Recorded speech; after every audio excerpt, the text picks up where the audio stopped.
دیکھیں گے آپ کیا چاہتے ہیں یہ لوگ، زیادہ بچے چاہتے ہیں کم بچے چاہتے ہیں. بہرحال تو یہ کہا، تو یہ حدیث کیا ہمیں بتا نہیں رہی ہے کہ جو ہے اس معاملے کے اندر کہ ہم جو ہے زیادتی اولاد کے لیے نکاح کریں خوب اور اولاد کو پیدا کریں، یہ زیادتی جو ہے روز قیامت جو ہے رسول اکرم صلی اللہ علیہ وسلم کی فخر کا باعث، اور میں سمجھتا ہوں نبی کے فخر کی باعث کوئی چیز بنے اس سے بڑی کوئی بات نہیں ہو سکتی. مجبوریاں ایک الگ چیز ہے، حالات ایک الگ چیز ہے، صحت ایک الگ بات ہے. پھر اللہ کی تعالیٰ جو ہے کسی کو صحت حالات مجبور کر دے وہ الگ بات ہے کہ عام حالت میں آپ جو ہے اس کو زیادتی کو بہرحال پسند کریں. آئیے آگے. ٹھیک، تو یہ وضاحت میں نے بہرحال آپ کے سامنے کر دی. اب آئیے کچھ باتیں اب ہم سیکھتے ہیں. تو میں نے اس عنوان کو اس طرح سے باندھا ہے کہ آداب مباشرت کے اندر شروع کہاں سے ہوتا ہے؟ تو ظاہر سی بات ہے نکاح سے ہوتا ہے. پہلی بار انسان مباشرت، ہم بستری، سیکس کب کرتا ہے؟ جب اس کی شادی ہوتی ہے. تو میں نے عنوان کو ایسا باندھا کہ شادی کا دن، ٹھیک، شادی کی رات، اور اس کے بعد عام لوگوں کے لیے. ٹھیک، پہلے مخصوص پہلی بار جب انسان یہ عمل کرتا ہے اس کو میں نے لیا. جب ایک بار عمل کے بعد جو بار بار کرتا ہے اس کو سیکنڈ اس میں نے باندھا. تو کچھ حصے میرے عنوان کے شروعاتی ایسے ہوں گے جو صرف میاں بیوی کے لیے مطلب فرسٹ ٹائم نکاح سے متعلق ہے، اور کچھ باتیں ایسی ہوں گی جو پھر کامن ہوں گی. جیسا کہ انسان پہلی بار مباشرت شادی کی بات کرتا ہے، اس کے بعد کامن ہو جاتا ہے، اس کے بعد اس کی بیوی ہے یا بیویاں ہیں ان کے ساتھ رہتا ہے. تو میں نے اسی انداز میں اس کو باندھا. اور اس کے بعد کچھ غلط فہمیاں بھی جو آئیں گی بیچ بیچ میں انشاءاللہ ایک ایک عنوان سے ایک وضاحت بول کر غلط فہمیوں کا ازالہ کرتا ہوا چلوں گا. جو جس کو کہتے ہیں مطلب سوالات ہوتے ہیں، مس کنسیپشنس ہوتے ہیں، یا جس کو کہیں گے مس نماز ہوتے ہیں، لوگ مختلف چیزوں کو مختلف نام دے کے مختلف بہانے اور مختلف باتیں کرتے ہیں، تو ان کو میں کلیئریفیکیشن انشاءاللہ عزیز بیچ میں کرتا جاؤں گا. سب سے پہلی چیز، جب انسان نکاح کرے تو اپنی بیوی کے ساتھ الفت اور محبت کا معاملہ رکھے، اور جب اس کا نکاح ہو تو پہلی رات یا جب پہلی بار ملے اسے کچھ تحفہ یا کچھ کھانے کی چیز دے. یہ سنت سے ثابت ہے، یاد رکھیں. نبی اکرم صلی اللہ علیہ وسلم کے تعلق سے آتا ہے، مسند احمد کی روایت ہے، اور اسماء بنت یزید جو ہے رضی اللہ عنہا اس کی راوی ہے، وہ کہتی ہیں اور فرماتی ہے کہ نبی اکرم صلی اللہ علیہ وسلم کا جب نکاح ہوا تو حضرت عائشہ رضی اللہ عنہا کو میں نے ہی تیار کیا، میں نے ہی آپ کو سجایا، میں نے ہی آپ کو تیار کیا. جب میں نے آپ کو تیار کیا اور اس کے بعد یہ کہلوا بھیجا نبی اکرم صلی اللہ علیہ وسلم کو کہ عائشہ تیار ہے، نبی اکرم صلی اللہ علیہ وسلم ان کے پاس آئے. آپ کو ایک دودھ کا پیالہ دیا گیا. رسول اکرم صلی اللہ علیہ وسلم نے اس دودھ کے پیالے سے دودھ پیا اور پھر اس پیالے کو عائشہ کی طرف بڑھا دیا رضی اللہ عنہا. عائشہ نے وہ فرماتی ہے کہ تھوڑا ان کو شرم آئی، جھجک محسوس ہوئی، تو آپ نے انکار کر دیا. اسماء کہتی ہے کہ میں نے غصہ کیا اور انہیں ڈانٹا اور کہا رسول اللہ دے رہے ہیں نا، پھر تم کیوں نہیں لے رہی ہو؟ تو انہوں نے اس کو لیا اور تھوڑا سا پی لیا. اس کے بعد رسول اکرم صلی اللہ علیہ وسلم نے فرمایا تم لوگ بھی پیو. اور بھی عورتیں بیٹھی تھی، چونکہ عائشہ رضی اللہ عورتوں میں تھی اور ظاہر سی بات ہے وہ عورتیں پردے میں تھی. تو کہا تم عورتیں بھی پیو. ٹھیک ہے. تو انہوں نے کہا اللہ کے رسول صلی اللہ علیہ وسلم آپ پہلے پی لے، زیادہ بہتر ہوگا. پھر رسول اللہ نے دوسری بار پھر پیا. اس کو پی کر جو آپ نے پھر عورت جو اسماء رضی اللہ عنہا کو دیا. وہ کہتی ہے کہ میں نے وہ گلاس لیا اور اس کو میں پلٹانے لگی، گھمانے لگی، تاکہ میں بھی وہیں ہونٹ لگاؤں جہاں رسول اکرم صلی اللہ علیہ وسلم نے ہونٹ لگایا تھا. اس سے پتہ چلا کہ صحابہ کے ساتھ ساتھ صحابیات بھی کتنا محبت رسول اکرم صلی اللہ علیہ وسلم سے کرتی تھی. یہ محبت کا تقاضا ہے، جس سے آپ محبت کرتے ہیں اس کی ہر چیز کو آپ پسند کریں. جہاں سے آپ نے پیا وہاں سے پینا بند. تو وہ کہتی ہے میں خاموشی سے لوگ نہ دیکھے گھما رہی تھی تاکہ وہاں سے پیوں جہاں سے رسول اکرم صلی اللہ علیہ وسلم نے پیا. اس کے بعد جب میں پی چکی تو رسول اللہ نے دوسری عورتوں سے کہا تم بھی پی لو. عورتوں نے شرما کر کہا کہ اللہ کے رسول نہیں تو آپ نے کہا کہ دیکھو دو چیزیں ایک ساتھ نہیں ہو سکتی، بھوک اور جھوٹ. پی لو. مطلب کیوں شرما رہی ہو؟ پی لو. تم کو بھوک ہے میں جانتا ہوں، لیکن تم جھوٹ بول رہی ہو تکلف میں کہ نہیں ہم نے پی لیا. کہا پی لو، اور پھر نو عورتوں نے بھی پی لیا. سمجھ رہے ہیں؟ تو یہاں رسول اکرم صلی اللہ علیہ وسلم پہلی بار اپنی بیوی سے ملے عائشہ رضی اللہ عنہا، تو آپ نے کچھ دیا، مطلب کھانے پینے کی چیز. اور یہ بھی رحمت کا ایک حصہ کہ انسان کچھ کھلا پلا. بہت سے لوگ کنجوس ہوتے ہیں، کچھ کھلاتے پلاتے نہیں کسی کو، نہ اپنی بیوی کو، نہ بچوں کو، نہ کسی کو. تو بہرحال بیوی سے جب پہلی بار ملے تو کچھ کھانے پینے کا دے. کچھ بھی ہو سکتا ہے آج کے دور کے اندر، آپ مٹھائی لے جا سکتے ہیں، اینی تھنگ، مطلب کچھ بھی ہو سکتا ہے جو محبت اور الفت بڑھانے کے لیے. اور کھانا پینا ایک ایسی چیز ہوتی ہے جس کے کرنے سے لوگوں میں آپ کی طرف محبت مائل ہوتی ہے. آپ دیکھیے کسی کو آپ بلانا چاہتے ہیں، کسی سے کچھ کام کروانا چاہتے ہیں تو کیا کرتے ہیں؟ چلو ڈھابے پر، چلو کھانے پر. سر گھر پہ کب آ رہے ہیں آپ کھانے کی؟ تو پروموشن چاہیے آپ کو. ٹھیک. تو بہرحال کھانا ایک وہ ہے. تو یہاں شریعت نے کہا بیوی سے بھی الفت محبت کرو. تو پہلی بار جب آپ بیوی سے ملے تو چونکہ ہم بستری شروع ہوتی ہے اسی عمل کے بعد، اس لیے میں اس کو بھی رکھ رہا ہوں. تو کھلائے پلائے، کچھ دے. اور یہ کچھ بھی ہو سکتا ہے، آپ کے علاقے، سماج، ماحول کے اعتبار سے چیزیں XYZ بدل سکتی ہیں. ٹھیک ہے بہرحال. تو کچھ نہ کچھ کرے. دوسری چیز، جب بیوی سے پہلی بار خلوت مطلب علیحدگی میں جہاں کوئی آپ کو نہ دیکھ رہا ہو، جب خلوت میں ملاقات ہو تو آپ صلی اللہ علیہ وسلم نے فرمایا کہ جب خلوت میں بیوی سے پہلی بار ملے، اور یہ عمل ایک بار کے لیے ہے صرف جو اب میں عمل بیان کر رہا ہوں، تو آپ نے فرمایا کہ جب ملے تو اس بسم اللہ کہے، اللہ کا نام لے، اور بیوی کا جو سر کا سامنے کا حصہ ہوتا ہے بالوں کا، ٹھیک، اس کو اپنے سیدھے ہاتھ سے پکڑے، ٹھیک، سیدھے ہاتھ سے پکڑے، سامنے کے سر کے جو بالوں کا حصہ ہوتا ہے ان بالوں کو سیدھے ہاتھ سے پکڑے، ٹھیک ہے، لیکن تکلیف دینی مطلب پکڑنا، آپ ظاہر سی بات ہے اگر جمے ہیں تو ہاتھ رکھیں، کھلے ہیں تو پکڑنا اچھی بات ہے، آپ نے حدیث میں آتا آپ نے پکڑا اس کو، ٹھیک، یہ آپ کھول بھی سکتے ہیں، اس میں کیا مسئلہ، بہرحال تو اس کو پکڑے اور پکڑنے کے بعد اللہ کا نام لے اور ایک دعا کرے جو کہ نبی اکرم صلی اللہ علیہ وسلم نے اس دعا جو ابو داؤد اور ابن ماجہ کی روایت ہے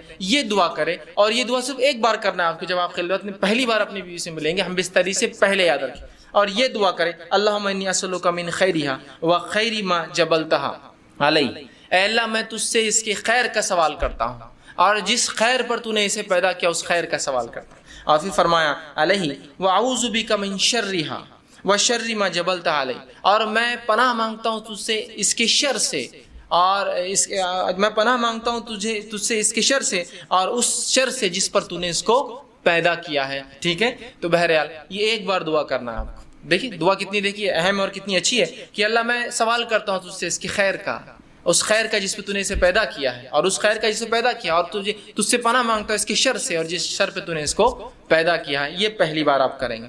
اس کے بعد اب جب ہم بستری کا ارادہ کرتے ہیں تو اس سے پہلے آپ ایک اور دعا کریں گے، یہ دعا کامن ہے، ہر آدمی کو ہر بار ہم بستری سے پہلے یہ دعا کرنی چاہیے، یہ بہت اہم دعا ہے۔ لوگ پوچھتے نہیں کرے تو کیا ہوا، نہیں کرے تو کیا ہوا، نہیں بولے تو کیا ہوا، بہت سی چیزیں ہوتی ہیں، تو میں ہمیشہ سوال کرتا ہوں لوگوں سے، چلیے آپ گاڑی چلاتے ہیں، کار ٹو ویلر چلاتے ہیں، اور ہاں سیٹ نہیں ہوئی تو کیا ہوا، ہارن نہیں ہوا تو کیا ہوا، انڈیکیٹر نہیں چلے تو کیا ہوا، مڈ گارڈ نہیں رہا تو کیا ہوا، ساری گارڈ نہیں رہا تو کیا ہوا، بمپرس نہیں رہے تو کیا ہوا، ہے نا، تو آپ بولتے نہیں اچھی نہیں دکھتی نا گاڑی، مطلب آپ کمپلیشن، دنیا میں ہر چیز کمپلیشن کی طرف چاہتے ہیں، مکمل کی طرف چاہتے ہیں، سنت میں کیوں نہیں چاہتے ہر چیز مکمل کی طرف جاتے، وہاں نہیں کرے تو مطلب ہر بار نیگیٹو کیوں، پازیٹیو کیوں نہیں کہ کر لوں تو کیا، ہر بار نہیں کرے تو نہیں کرے تو ویسا نہیں کرنا چاہیے، ٹھیک، تو یاد رکھیے یہ دعا پڑھے اور بہت خیر ہے اس دعا کے اندر، ٹھیک ہے، تو آپ صلی اللہ علیہ وسلم جو ہے معاف کرنا بہرحال وہ دعا سے پہلے ایک چیز میں بھول گیا تھا، وہ یہ کہ جب انسان ہم بستری سے ارادہ کرے تو اس سے پہلے نکاح کی رات جو ہے نماز پڑھنا بھی یاد رکھیے، یہ عمل بھی جو ہے صحابہ سے ملتا ہے،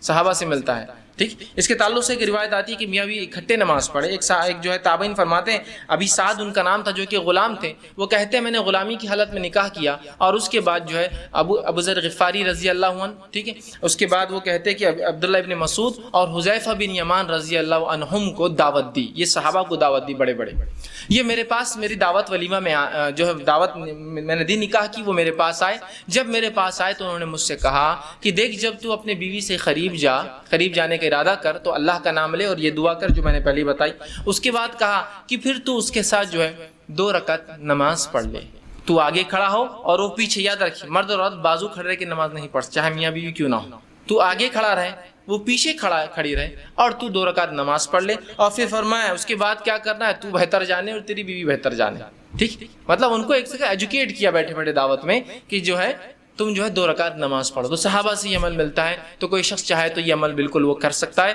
ٹھیک ہے، کہ وہ جو ہے 2 رکعت نماز پڑھ سکتا ہے۔ جب 2 رکعت نماز پڑھ لی بہرحال تو اس کے بعد جو ہے اب ہم بستری کا وقت آیا، اگر وہ اس کا ارادہ کرتا ہے تو سب سے پہلے دعا کرے، یہ دعا بڑی مشہور اور معروف ہے، صحیح بخاری کی روایت ہے اور بہت ساری کتب حدیث میں آتی ہے، آپ کریں بسم اللہ کا نام سے آپ شروع کریں، اللہم جنبنا الشیطان وجنب الشیطان ما رزقتنا، یہ دعا یاد رکھیے، چھوٹی سی دعا، یہ دعا کر لے بسم اللہ کے نام سے، اللہم جنبنا الشیطان، اے اللہ جو ہے ہمیں شیطان سے محفوظ رکھ، پھر آگے فرمائے وجنب الشیطان ما رزقتنا، اور اس چیز کو بھی شیطان سے محفوظ رکھ جو تو نے اس کے ذریعے رزق رکھا ہے، اور رزق سے یہاں مراد اولاد، مطلب اے اللہ مجھے اور میری بیوی کو شیطان سے دور رکھ اور جو ہے میری اولاد کو بھی شیطان سے دور رکھ۔ دیکھیے انسان جو ہے یہاں ہم بستری کر رہا ہے، یہاں اپنے بیوی کے ساتھ سونے کی بات ہو رہی ہے، یہاں سیکس کی بات ہو رہی ہے، اس کے بعد بھی یہاں تعلیم دی جا رہی ہے، ایجوکیٹ کیا جا رہا ہے اور کہا جا رہا ہے کہ ٹھیک ہے نفسانی خواہشات کو پورا کرنا ہے لیکن ہوس کے شکار مت بنو، یہاں بھی اللہ کا نام لے کے شیطان سے پناہ مانگی جائے گی۔ دیکھیے اس عمل میں بھی کیسا پاکیزہ اور کیسا مطہرہ یہ دین ہے، یاد رکھیں۔ بہرحال اب یہ دعا آپ نے کی، ٹھیک ہے، اب دعا کے بعد آپ بستری کر سکتے ہیں، لیکن یہ بات بہت ضروری ہے جو ہمیں سمجھنا ہے کہ جب شریعت نے مرد کو اجازت دی نکاح کی اور عورت کے ساتھ ہم بستری کرنے کی، تو یہ اجازت کو حاکم اور محکوم والا رشتہ نہیں ہے، مالک اور غلام والا رشتہ نہیں ہے، سمجھ رہے آپ بات، ورنہ ہوتا ہی کہ جب یہ موقع انسان کو مل جاتا مرد کو پہلی بار تو وہ بالکل ایک عورت کو اپنا شکار سمجھتا ہے، ہر آدمی ایسا نہیں ہوتا لیکن کچھ لوگ ہوتے ہیں ایسے، وہ سمجھتا ہے وہ شکار ہے اور میں آقا ہوں اور یہ غلام ہے، میں حاکم ہوں اور یہ میری محکوم ہے، ٹھیک، اور لہٰذا وہ اس پر ٹوٹ پڑتا ہے، جانوروں کی طرح. اندازہ لگائیے ایک عورت کے ساتھ اگر آپ یہ سلوک کریں گے جو آپ کی بیوی اور زندگی بھر رہنے والی شریک حیات کہا تھا نا بیوی. شریک حیات مطلب لائف پارٹنر ہے آپ کی، پوری زندگی آپ کے ساتھ شریک رہیں گی. اور اگر پہلی رات آپ ساتھ یہ بدتمیزی کریں گے کہ آپ بتائیں گے کہ میں نے نکاح خالص صرف اپنے حوث کو پورا کرنا کیا، ٹھیک ہے. الفت اور محبت ایک چیز ہے، لو ایک چیز ہوتی ہے، کہ لسٹ ایک چیز ہوتی ہے انگلش کے اندر. اردو میں جیسے کہتے ہیں ایک محبت ہوتی ہے اور ایک حوث ہوتی ہے.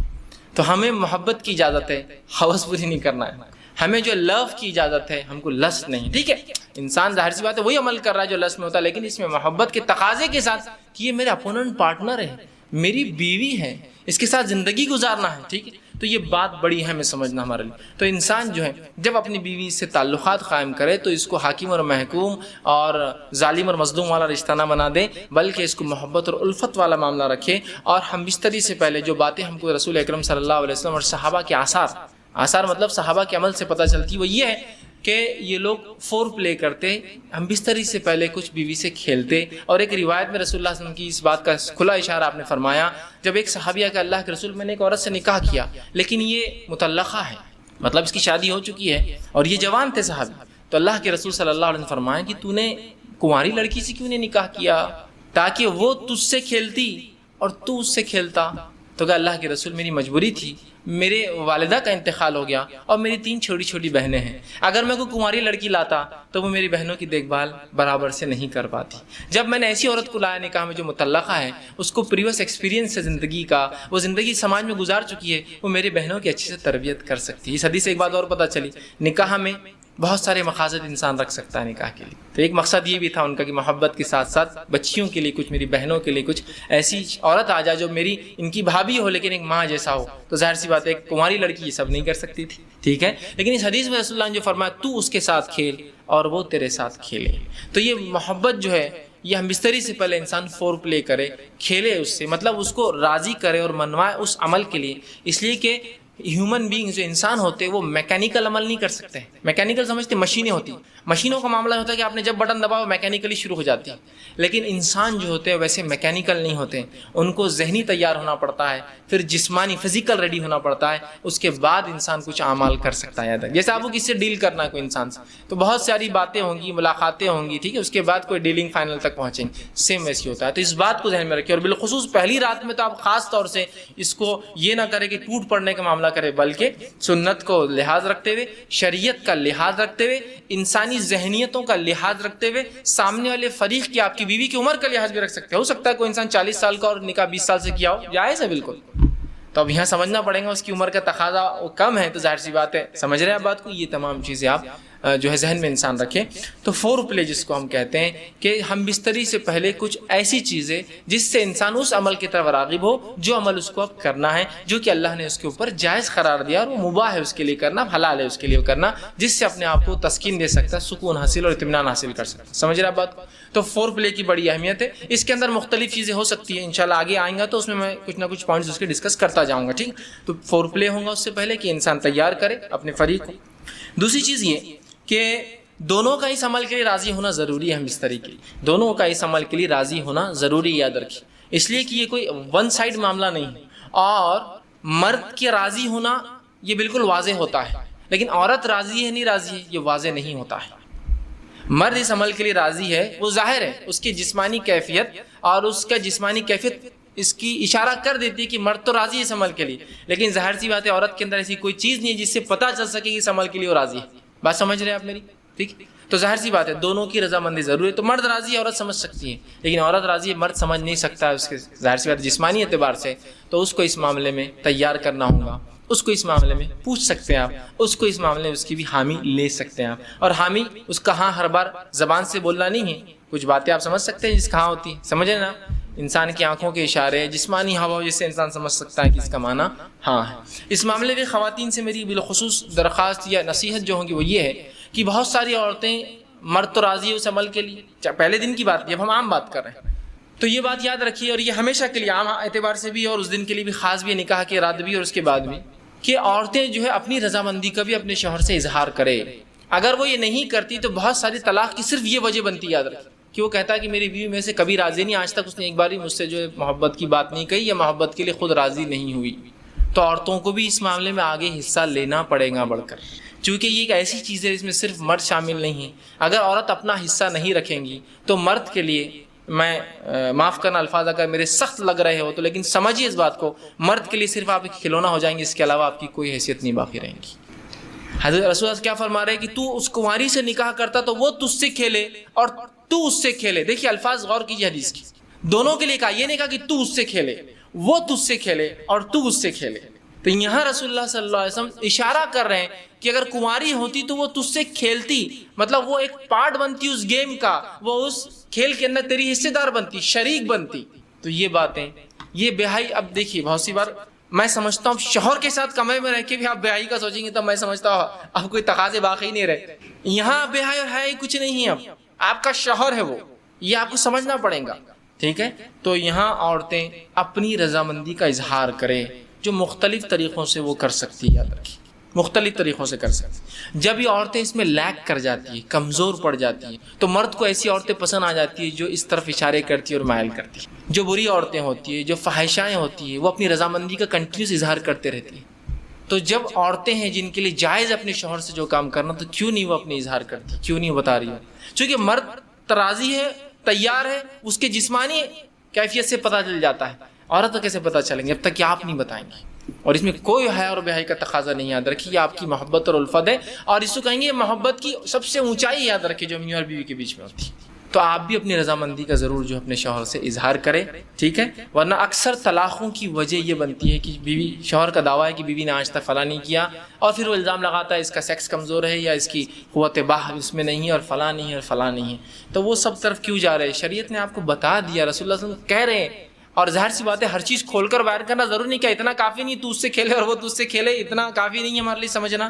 کیا اور وضاحت چاہتے ہیں آپ؟ پوری چیز کا پورا پکچر دکھانا چاہتے ہیں کیا؟ یہ بتائے تو ہم کو سمجھ میں آئیں گے؟ نہیں، اشارہ کافی ہوتا ہے. اور مومن کے لیے تو اشارے بہت زیادہ کافی ہوتے ہیں. عقل مند کو اشارہ کافی ہوتا ہے. لوگ کہتے ہیں، میں کہتا ہوں ہر مومن عقل مند ہوتا ہے اور اس کو اپنے نبی اور شریعت کے ہر اشارے کافی ہو جاتے ہیں، وہ سمجھ جاتا ہے باقی کیا ہے. تو عورتوں کو بھی اشارہ ہے اس حدیث کے اندر. بہرحال آگے بڑھیے. اب انسان جو ہے جمع کیسے کرے، یہ تو پہلے کا ہوا، اور کچھ باتیں نکاح کے لیے خاص اور کچھ عام تھی. اب نکاح کی رات بھی ہو سکتی ہے اس میں انوالو، اور ادر زندگی کا اور حصہ جہاں میاں بیوی ہم بستری کرنا چاہتے. اب جمع کیسے کرے؟ جمع سے مراد، جب میں الفاظ کہہ رہا ہوں تو شرمگاہ کا جمع ہونا اور ملنا اس سے مراد ہے میرا، یاد رکھیے. ٹھیک ہے، کہ انسان اب جمع کیسے کرے، اس کے تعلق سے بہت ساری غلط فہمی ہوتی ہے. انشاءاللہ آج اس کے ازالے کرنے کی کوشش کروں گا. اب انسان اپنی بیوی سے کیسے جمع کر سکتا ہے؟ آئیے اللہ رب العزت کا جواب اپنی کتاب، اس کی کتاب میں جس نے دیا، اس سے ہم شروع کرتے ہیں. اللہ رب العزت فرماتا اور کہتا ہے سورہ بقرہ سورہ نمبر 2 آیت نمبر 223، اور فرماتا ہے نساء حرث لکم فأتوا حرثکم ان شئتم، کہ اللہ فرماتا اور کہتا ہے تمہاری عورتیں تمہارے لیے کھیتیاں ہیں، اور تم جس طرح سے چاہو اپنے کھیتیوں میں آؤ.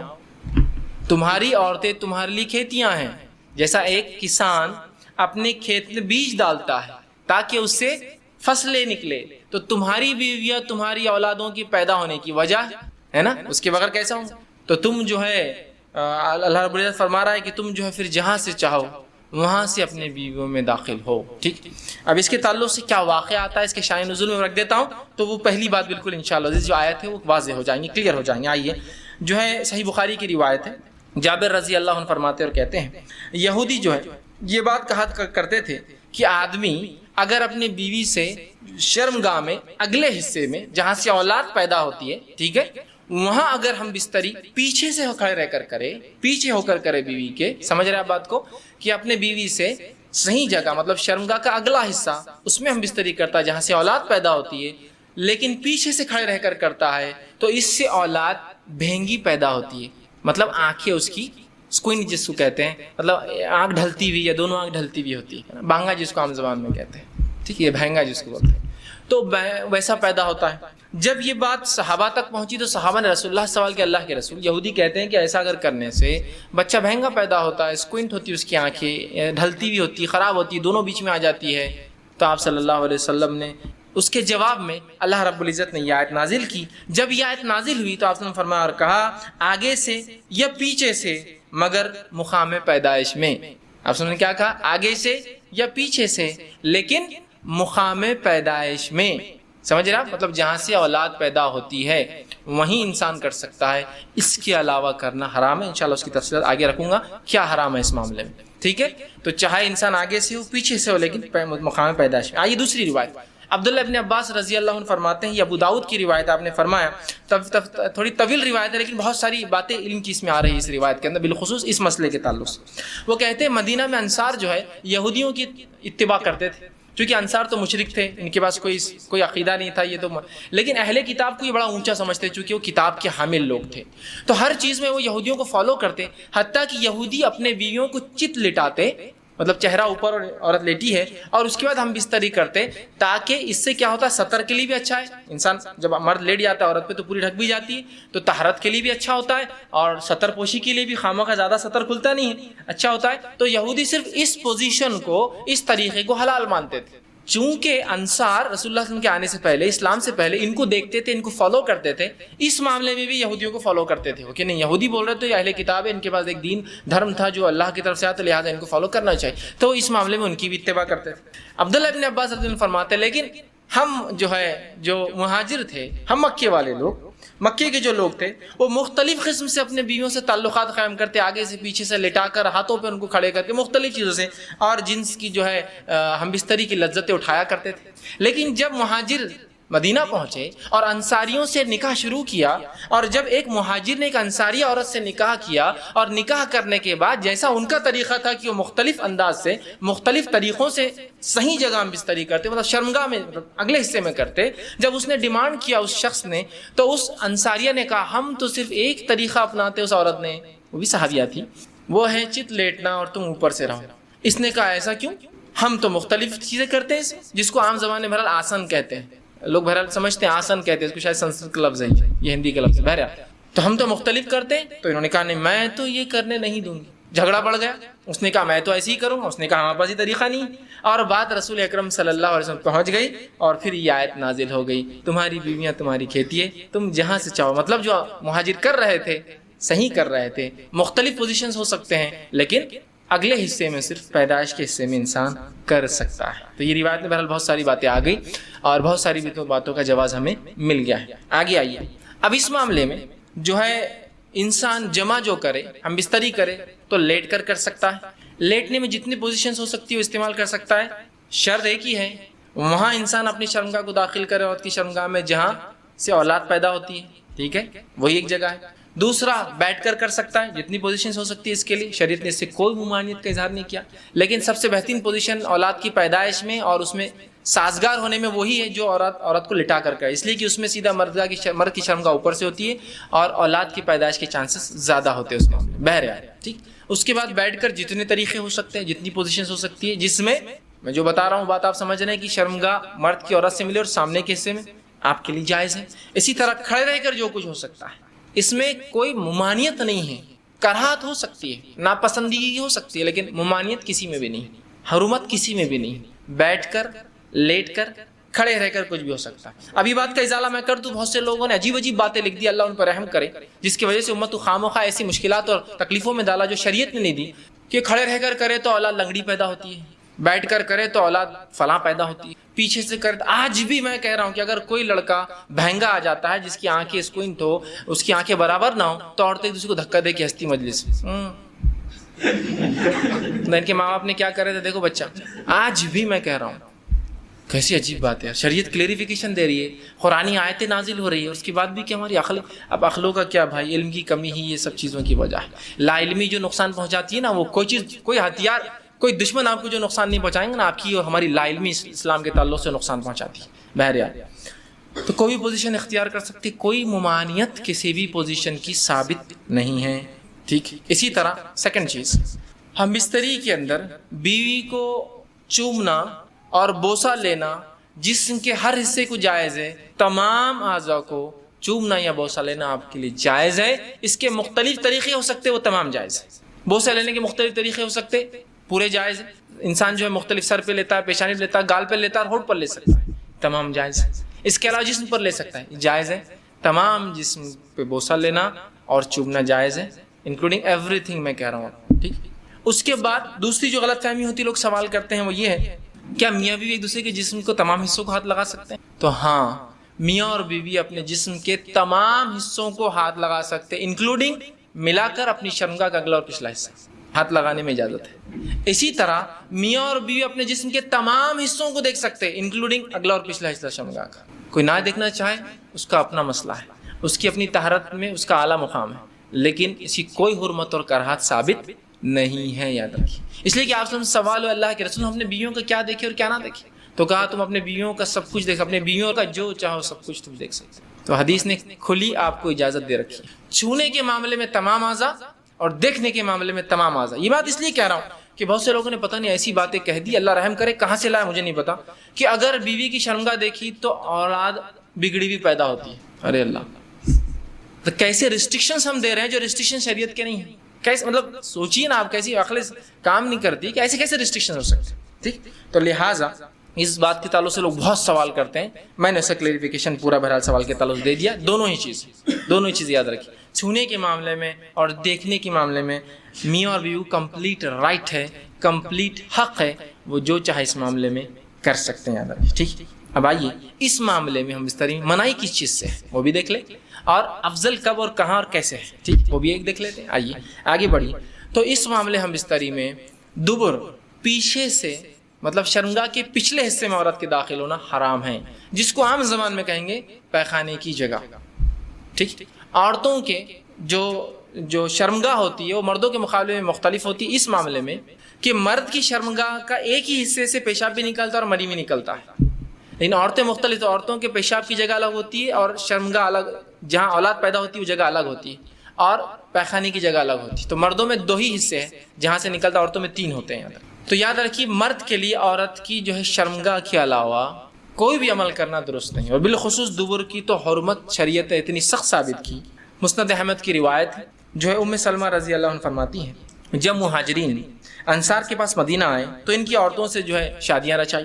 مہاجر عورتوں کو زمین پر لٹا کر یا ان کے ہاتھ کو زمین پر رکھ کر گھٹنوں کے بل ان کو کر جمع کرتے تھے، فائدہ اٹھاتے تھے۔ مہاجرین میں سے ایک آدمی نے انصار کی عورت سے نکاح کر لیا اور ارادہ کیا کہ ویسے ہی کام کرے جیسا وہ ان کے پاس چلن تھا کرے، تو اس نے انکار کر دیا اور کہا جب تک رسول اکرم صلی اللہ علیہ وسلم پوچھ کر نہیں آؤں گی عمل نہیں کرنے دوں گی۔ اس نے کہا ٹھیک ہے جا پوچھ کر آ جا۔ وہ عورت صبح ہونے کے بعد رسول اکرم صلی اللہ علیہ وسلم کے پاس پہنچی، جب خدمت میں پہنچی تو بڑی شرمائی، کیسے پوچھوں کیسے پوچھوں۔ تو ام سلمہ رضی اللہ عنہا جو آپ کی عزوج بیوی تھی ان سے کہا کہ ذرا آپ رسول اللہ سے پوچھ دیجئے نا کہ یہ عمل کیا جائز ہے۔ تو آپ صلی اللہ علیہ وسلم نے یہ آیت پڑھی جو آیت نازل ہوئی تھی سورہ بقرہ کی، میں نے پہلے لکھ دی، نساؤکم حرث لکم فاتوا حرثکم ان شئتم، تمہاری بیویاں تمہاری کھیتی ہے، جہاں سے چاہو داخل ہو جاؤ، جو ہے، اور وہ آگے اللہ کے سوا نہیں مگر ایک ہی جگہ مقام پیدائش کا داخل ہو، لیکن نہیں مگر ایک ہی جگہ مقام پیدائش۔ تو اس سے پتہ چلا دبر میں داخل ہونا، پیخانے کی جگہ یا انال سیکس جس کو کہتے ہیں، شریعت میں حرام ہے، اور اتنا سخت حرام ہے کہ اس کی حرمت کے تعلق سے 3 ہی حدیثیں رکھتا ہوں آپ کے سامنے۔ پہلی حدیث آپ سے فرماتے ترمذی اور ابن حبان کی روایت، آپ نے فرمایا اور کہا اللہ تعالیٰ ایسے آدمی کی طرف نہیں دیکھیں گا یا دیکھنا گوارا نہیں کرے گا جو اپنے بیویوں سے دبر میں جمع کرتا تھا، پیخانے کی جگہ جو ہے جمع کرتا تھا، اس کی طرف دیکھنے والا نہیں اللہ قیامت دن۔ اللہ کا نہیں دیکھنا مطلب اللہ کا رحم نہیں کرنا۔ دوسری روایت ابو داؤد کی روایت، آپ سے فرماتے وہ آدمی ملعون ہے، اللہ کے نزدیک لعنتی ہے، فرشتوں کے نزدیک لعنتی ہے، انسانوں کے نزدیک لعنتی ہے، جو فرماتے ہیں جو محاش یعنی دبر میں عورت کے داخل ہو۔ دوسری روایت۔